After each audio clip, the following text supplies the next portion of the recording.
And now we come to the final deserving.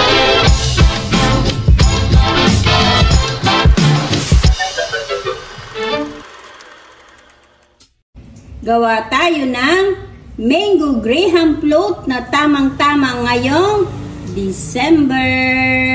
Magandang tanghali po sa inyong lahat mga kumare ko. Meron tayo dito 2 kilo na mangga. Ito pipinahinog ko kasi nag-harvest sila dyan sa tapat ng aming bahay.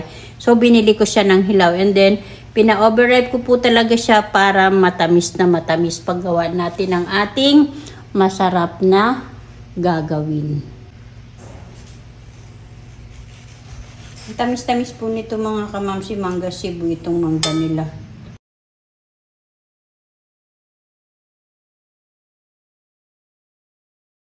So eto na mga kamamsi, nabalatan na natin yung ating mangga. Nagamit ako ng 250 at 125 ml na all-purpose cream. Chilled ko po to overnight.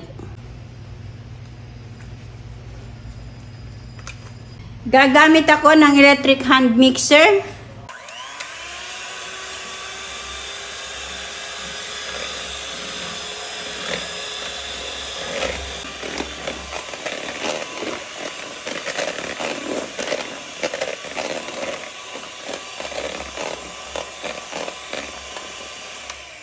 So, na-double size na yung ating all-purpose cream. So, lagay na natin yung ating condensed milk. Bali, gagamit lang po ako ng 206 grams na condensed milk.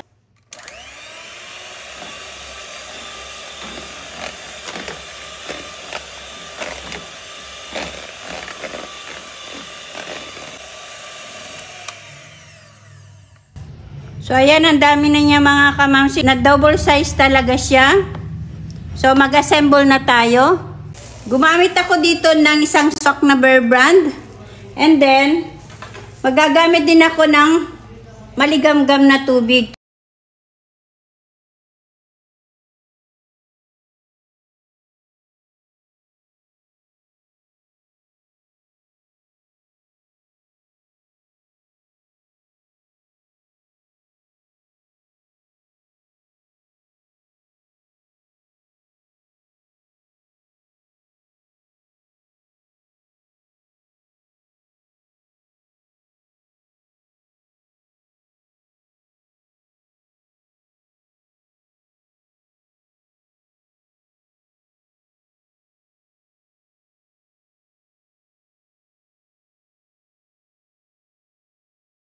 Lagyan natin ng ni-slice na mangga.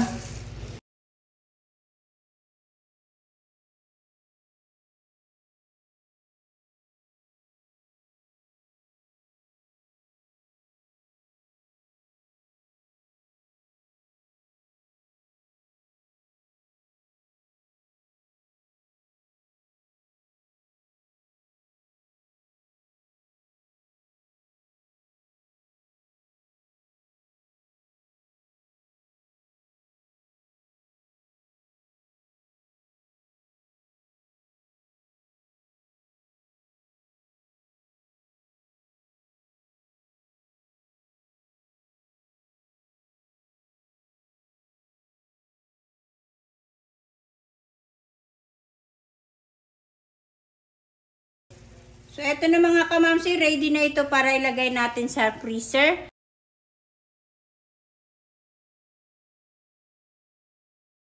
So, eto na mga kamamsi ang ating graham float na tamang-tama sa ating panghanda ngayong Kapaskuhan.